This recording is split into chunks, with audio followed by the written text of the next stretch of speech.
Hi there, I'm Joyce, a marketer and an agency owner based in London who's created LeadTracker.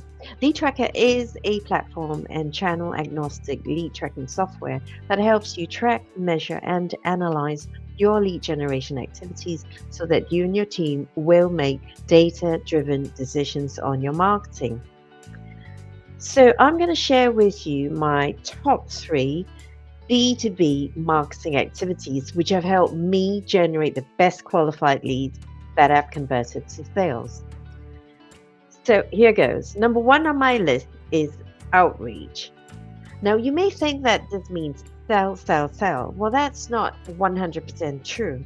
Outreach for me means that we keep in touch with people that we like and have a good conversation with, or we reconnect with previous contacts or previous clients whom we think our services may help them. We may already have a client in the same space, and after some research, we know that our product or service will be needed by other businesses in that same space, and therefore we reach out to them speculatively. Opportunities are out there if we care to look. And there's a lot to be said about offering value to businesses who are in the same space as our clients and who we know will at some point need what we have to offer. So, number two on my list is networking opportunities. If we're new to the business to business game, the B2B game, then one of the best ways to generate quality leads that will turn into sales is through networking. But if you're an extrovert, then this will, of course, come naturally. If you're more introverted like me, this can take a little getting used to. But here's a big caveat: not all networking is created equal. There are loads of networking events out there, so we need to be really strategic with our intention. Otherwise, we're going to be wasting loads of time on networking that may be fun and yet unproductive for the business. Two things I would suggest that you consider. So, the first thing is ask ourselves, is our ideal type of clients going to be attending the event? Maybe we'll get to meet businesses who do work with our ideal clients. That could be a possibility. If we're not sure, then try attending a few times to get a real feel of who's going to these places.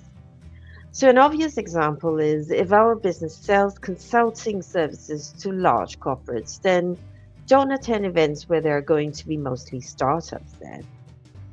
The second thing to consider is industry specific networking versus general networking and versus local networking.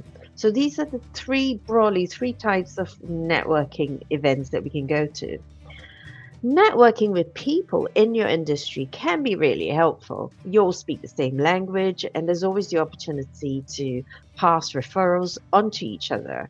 So, for example, in my industry, I work well with web developers as we don't build websites, but then we do optimize websites for traffic. Many web developers don't get involved in search engine optimization, and so they'll be happy to partner with us. The second type of networking is general networking. So, this means attending events that aren't specific to an industry. So, you'll meet a whole range of businesses there. We may each speak a different business language, so this can take a little time. But a well prepared 30 to 60-second jargon free pitch will help people to understand how you can help their business or the sort of introductions you're seeking. The third type of networking is local networking. Now, this works especially for businesses who are looking for local customers or businesses who deliver their services locally. So, great examples are, of course, restaurants, estate agents, and tradespeople.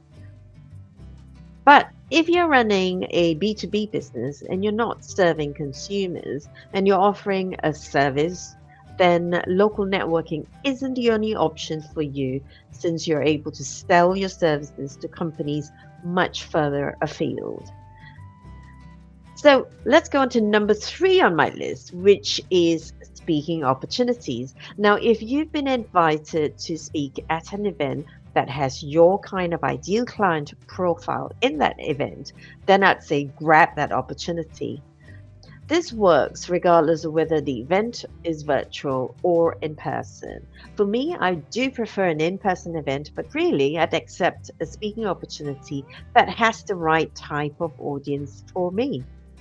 So, there is nothing like standing in front of an audience, sharing your knowledge, positioning yourself as an expert in the room. If you haven't been invited to speak at an event, then why not invite yourself?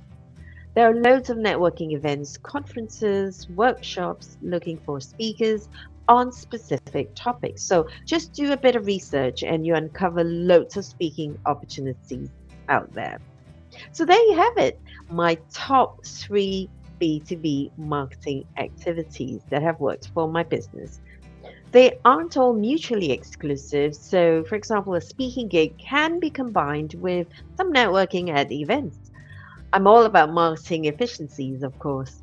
As for outreach, I'd use LinkedIn as my platform of choice, not to do cold pitches on LinkedIn, as we know that can put people off, but really to use LinkedIn to connect after we meet someone at an event that we want to keep in touch with, and then to keep in touch with them on LinkedIn or to reconnect through our content and our DMs on LinkedIn.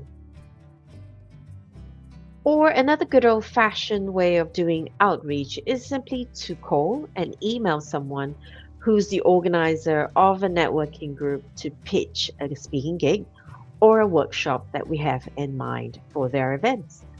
With that said, I hope you'll have fun generating loads of good quality leads that will help your business grow. Bye for now.